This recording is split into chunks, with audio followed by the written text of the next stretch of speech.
এ বাবা, ভূতু এত ভীতু? কিচ্ছু হবে না, দেখ কিচ্ছু হবে না। ও বাবা, আমি তো জানতাম তোর নাম ভূতু, এখন তো দেখছি ভীতু। চল চল বলছি, কিচ্ছু হবে না, দেখ কিচ্ছু হবে না। চল চল, ওই দেখো পালাচ্ছে। কোথায় পালাচ্ছিস? কোথায় পালাচ্ছিস? কি হয়েছে? কি হয়েছে শুনি আগে। না, আমি অন্ধকারে ঘরে যাব না, আমার খুব ভয় করছে, আমি যাব না। ছাড়িস না, পালাবে কি? কি হয়েছে?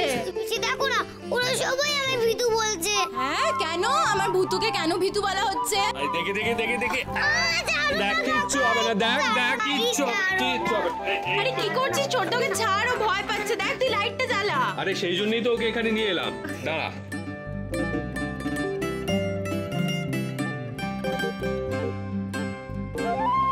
খোল, চোখ খোল, দেখ ঘরে কি আছে, দেখ।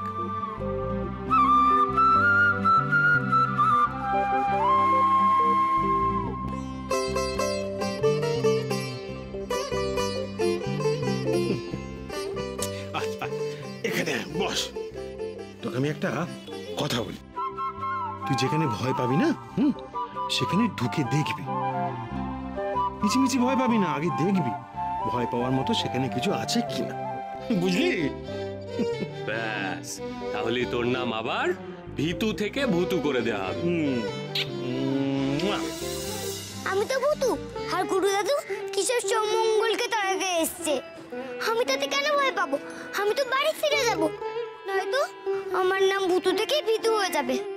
বম কালী বম কালী বম কালী বম কালী বম বম কালী মা বম কালী বম কালী কলমুন্ন মালিনী বম কালী বম কালী বম কালী বম কালী বম কালী বম কালী বম কালী বম কালী বম কালী বম কালী মা মাগো জয় মা তারা, মা জয় মা তারা, মা মাগো জয় মা তারা। বম কালী বম কালী বম কালী। এই ধোয়া আমি চারিদিকে ছড়িয়ে দিচ্ছি। অমঙ্গল আর টিকবে না বাড়িতে, তাকে যেতেই হবে। বোম কালী বম কালী বম। যার জন্য এত ধোঁয়া, এত যজ্ঞ, এত কিছু, সে তো বিদায় নিয়ে নিয়েছে। আর এসবের কি দরকার?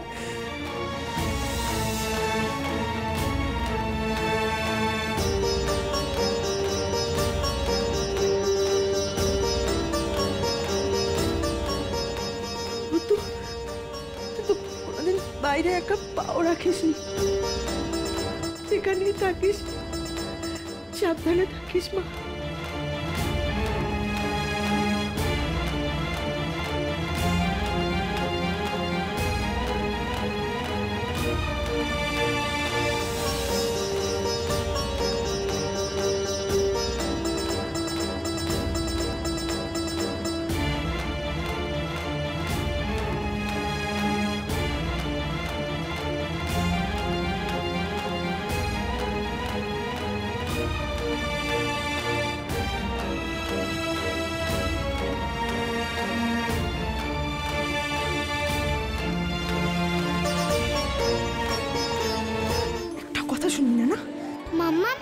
গুরুদাদু তো ম্যাজিক করে আর আমায় এ বাড়ি ছেড়ে তাড়িয়ে দিচ্ছে না। মাম্মাম, কখনো ভয় পেতে নেই। তুমি কেন ভয় পাচ্ছ গো? সবসময় ভয়ের ভেতরে ঢুকে তারপর দেখতে হয়।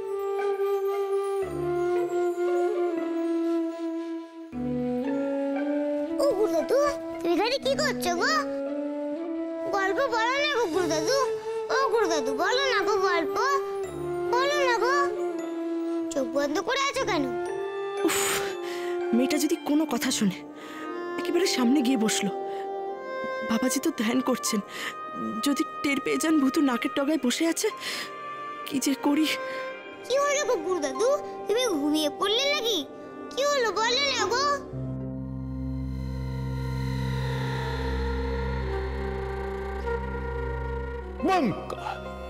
মা মামা মা, সবই তোর কৃপা মা, সব তোর কৃপা মা। বাবা কি বললেন মা? মার সাথে যদি একলাটি কিছুক্ষণ না থাকি না, মা বড্ড অভিমান করেন।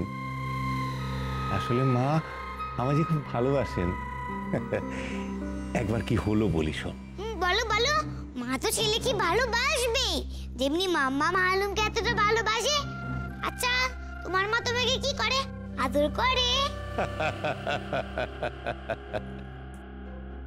আমি তো খুব আম খেতে ভালোবাসি, ফজলি আম। তা মাকে বললাম, মা মা আম খাওয়া, মা আমার খুব আম খেতে ইচ্ছে করছে। মা বললো, আম খাবি, এই নে ধর আম খা। তারপর মা কি বললো জানিস? বললো, তুই তো সবসময় আমায় পাবি না, তখন যদি তোর আম খেতে ইচ্ছে হয় তখন কি করবি? আমি বললাম, মা মা তুমি আমাকে বর দাও। মা মা আমাকে বর দিয়ে দিল। আমার যখনই ফজলি আম খেতে ইচ্ছে করবে তখনই আমি ফজলি আম খেতে পারবো। হাত ঘোরালেই আম পাবো। দেখ, মা মা গো মা, আমার ব্রহ্মময়ী মা।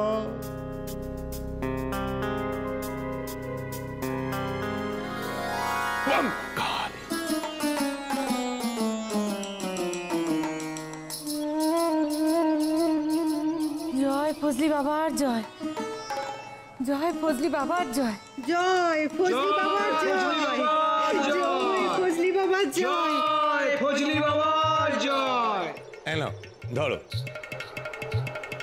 কখন থেকে বলছি একটু তাড়াতাড়ি ওঠো, তাড়াতাড়ি ওঠো। আরে সত্যি তোর মাসির আরে সঙ্গে মা বাড়ি গেলে তো আর আসতে একদিন বাদে দেখা। এ কি রে, এসব কি হচ্ছে এখানে? কি হচ্ছে এখানে? হ্যাঁ, বোঝো কাণ্ড। এক বেলার জন্য বাপের বাড়ি গেছি, এ তো বড় তোর পুরো বাড়ি দখল করে নিয়েছে রে। ছি ছি ছি ছি, একবারে দখল করে নিল। এই ইনি কে বলতো? হ্যাঁ, কে আপনি? কে? আমাদের না জানিয়ে এসব কি হচ্ছে বলো তো? কি হচ্ছে কি এখানে?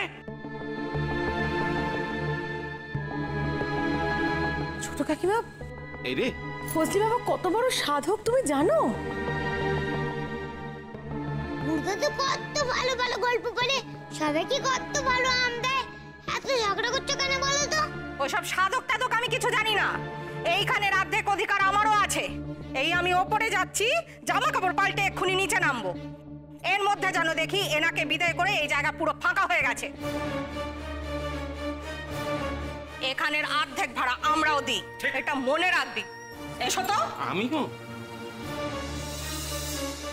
দেখেছেন তো বাবা, দেখেছেন তো, এই তো হলো গিয়ে পরিবারের অবস্থা। আপনাকে যে করেই হোক একটা ব্যবস্থা নিতেই হবে বাবা। এমন একটা কিছু করে দেখান, এবারে সবাই দেখুক আপনার কত বড় ক্ষমতা। দয়া করুন বাবা, দয়া করুন। সত্যি তো, উপরে দিতে কত যায় যায়, বুড়ো তো কত মজা করে ম্যাজিক দেখাচ্ছে।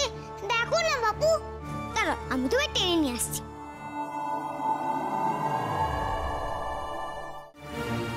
তুমি আমার স্বামীটাকে ভালো করে দাও বাবা, আমি তোমার কাছে কেনা হয়ে থাকবো।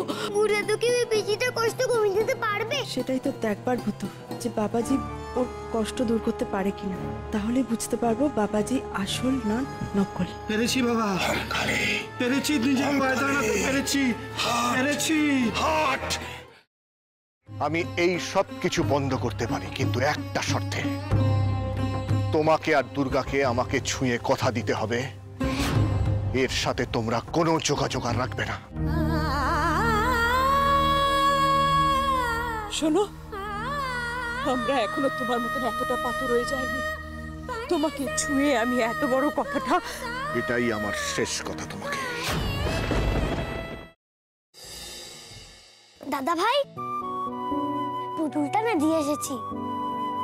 আস্তে, একেবারে বজরংবলী আন্টির হাতে দিয়েছো তো? না, আমরা তো দরজা দিয়ে গড়িয়ে দিয়েছি, ঘরে তো ঠাম্মু ছিল তাই ঢুকতে পারিনি। মা ঘরে ছিল? এ বাবা, যদি মার হাতে পড়ে তাহলে তো মুশকিল। ওনার কোনো সর্দারজির সাথে পরিচয় ছিল? সর্দারজি না। ঠিক আছে, আমি তাও বলবো আপনারা একটু ঠান্ডা মাথায় ভাবুন। আসলে আমার জানাটা খুব দরকার। আমি তাহলে আসি, কিছু মনে পড়লে আমাকে অবশ্যই জানাবেন। আচ্ছা।